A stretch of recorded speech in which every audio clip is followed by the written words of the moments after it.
Barishal Sherebangla medical college হাসপাতালে dengue রোগীর সংখ্যা বেড়েছে। বেড না পেয়ে রোগীদের মেঝেতে থাকতে হচ্ছে। এছাড়া 2 সপ্তাহ ধরে নর্মাল স্যালাইনের সংকট চলছে। এরই মধ্যে চলা চিকিৎসা পরিষেবা নিয়ে রোগী বা তাদের স্বজনদের কোনো আক্ষেপ নেই। বিধান সরকারের প্রতিবেদন। বরিশাল বিভাগের বিভিন্ন উপজেলা স্বাস্থ্য কমপ্লেক্স এবং হাসপাতাল থেকে রেফার করা ডেঙ্গু আক্রান্ত রোগীরা চিকিৎসা নিতে আসেন শেরেবাংলা মেডিকেল কলেজ হাসপাতালে। এখানে চিকিৎসা নিয়ে সুস্থ হতে কারোবা 2 সপ্তাহ পর্যন্ত লেগে যায়। আমি কুয়াকাটা থেকে আসছি, ময়পুর থেকে বরিশাল আসছি, সুস্থ অনেক ভালো মনে করতেছি। চিকিৎসা উন্নত মানের চিকিৎসা হচ্ছে। প্রথম ভর্তি ছিলাম বরগুনায় দিয়ে রেফার করছে বরিশালে। সে সময় তো হাঁটিয়ে আইতে পারি না, 4-5 জন ধরিয়ে আমার উড়েছে গাড়িতে। রাত্র 4টার সময় লইছে, আমার অবস্থা দেখে সিরিয়াস খারাপ দেখে অ্যাম্বুলেন্স ভালো করিয়া লইছে। চিকিৎসা পরিষেবা নিয়ে রোগীদের কোনো অভিযোগ নেই, তবে স্যালাইন ও প্রয়োজনীয় কিছু ওষুধ বাইরে থেকে কিনতে হচ্ছে। এছাড়া বেড না পেয়ে মেঝেতে থাকতে পোহাতে হচ্ছে ভোগান্তি। নিচে সিট পাইছি, এই পর্যন্ত আমি সিটে উঠতে পারি না। গতকাল 10টায় আসছি, সিট কবে পাবো কি পাবো না তা জানি না। সিটের জায়গায় ডেঙ্গু রোগী অনেক বেশি, এই জন্য সিট দিতে পারে নাই। গতকালকের দিছিল ওই ফ্লাইওভারের উপরে, আজকের তো এই জায়গায় আনছে। বাইরে থেকে মনে করেন এই 2টা পানি স্যালাইন কিনছি, আর গোটা 3 ইঞ্জেকশন কিনছি।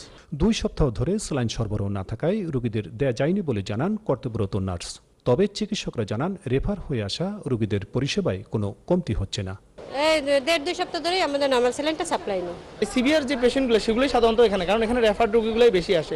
এ নিয়ে হাসপাতালের পরিচালক জানান রোগীর চাপ বেশি থাকায় তাদের স্যালাইনের সংকট দেখা দেয়। তবে এরই মধ্যে স্যালাইন চলে আসায় রোগীদের বাইরে থেকে আর স্যালাইন কিনতে হবে না। সবগুলো সংকট নাই, 2টা আইটেম ছিল না আর কি। এটা মানে কি আমাদের তো আশা কথা শনিবারে কালেকশন, কিন্তু রোগীর চাপের বেশি কারণে শেষ হয়ে গেছে। বাট চলে আসছে শনিবারে, সব চলে আসছে, শুক্রবারে আসছে আমার স্যালাইন। এখন আর কোনো সংকট নাই। স্বাস্থ্য বিভাগের পরিসংখ্যান অনুযায়ী টারশিয়ারি লেভেলের এই হাসপাতালে প্রতিদিন গড়ে 15 জন ডেঙ্গু আক্রান্ত রোগী ভর্তি হচ্ছে, যার বেশিরভাগই উপকূলীয় এলাকার। আর এ যাবৎ 1670 জন রোগী চিকিৎসা নিয়েছেন, যার মধ্যে 19 জন রোগীর মৃত্যু হয়েছে। বিধান সরকার, 71, বরিশাল।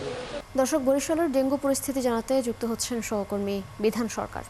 বিধান, এখনো পর্যন্ত ডেঙ্গু আক্রান্তের সংখ্যা কতজন এবং আজ হাসপাতালের পরিবেশ কেমন দেখতে পাচ্ছেন?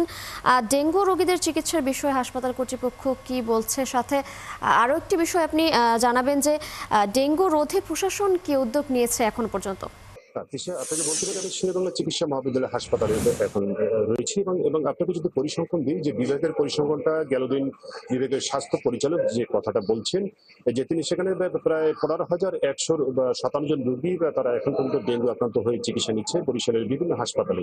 এবং আমি যেখানে দাঁড়িয়েছি টারশিয়ারি লেভেলের হাসপাতাল, এটি কিন্তু আপনার উপজেলা, তারপর জেলা বা যে জেনারেল হাসপাতাল, সেখান থেকে রোগীরা কিন্তু রেফার হয় এখানে এসে থাকে। এবং আমরা যখন এখানে কাজ করতে এসেছি, বেশিরভাগ রোগী আমরা দেখেছি যে উপকূলীয় এলাকার, বিশেষ করে বরগুনা, আপনার পটুয়াখালী, এইসব এলাকার রোগীটাই বেশি আসে এবং তারা এখানে ভর্তি হয়ে চিকিৎসা নিচ্ছে।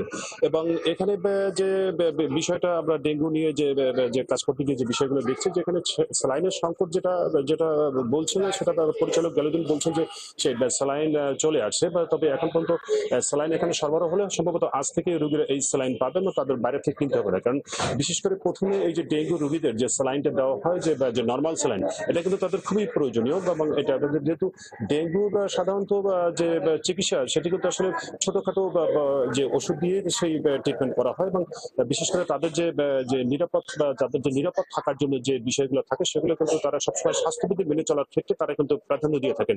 এবং আপনাকে বলতে পারি যে ডেঙ্গুর ধরন কিন্তু ভেরিয়েন্ট কিন্তু চেঞ্জ হতে যাচ্ছে, যেহেতু আবহাওয়ার পরিবর্তনের ফলে কিন্তু ডেঙ্গু এই যে বদলে যায়। কারণ আপনাকে বলতে পারি যে এই যে 2-3 দিন আগে যে বৃষ্টি হয়ে গেল, এবং এই বৃষ্টিটার ফলে যেখানে কিন্তু যে পানি জমা হচ্ছে বিভিন্ন জায়গায়, কিন্তু একটানা বৃষ্টি না, এবার কিন্তু আবার যে বিরতি দিয়ে বৃষ্টিটা হলো এই 3 দিন আগে, তখন কিন্তু যে বৃষ্টির পানিটা জমা হয়েছে, সেখান থেকে কিন্তু এডিস মশার লার্ভা তৈরি হয়, এবং যার ফলে ডেঙ্গু কিন্তু এখনো প্রকোপটা রয়ে গেছে। এবং যার ফলে আমরা এখন পর্যন্ত দেখেছি যে শেরেবাংলা চিকিৎসা মহাবিদ্যালয় হাসপাতালে 19 জন রোগী এখন পর্যন্ত মৃত্যু হয়েছে এখানে চিকিৎসা নিতে গিয়ে, এবং প্রায় 1,500-এর উপরে 1,600-এর উপরে রোগী এখানে কিন্তু চিকিৎসা নিয়েছে।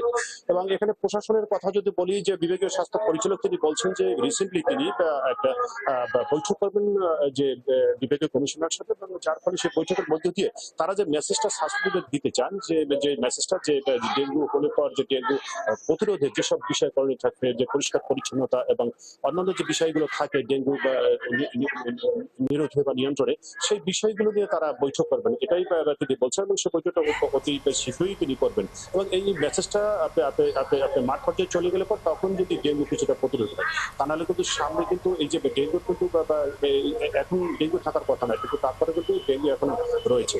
কিসা বিধান, ধন্যবাদ আপনাকে আমাদের সাথে যুক্ত হবার জন্য। দর্শক, বরিশাল থেকে যুক্ত ছিলেন আমাদের সহকর্মী বিধান সরকার, তিনি সেখানকার ডেঙ্গু পরিস্থিতি সম্পর্কে আমাদের জানাচ্ছিলেন।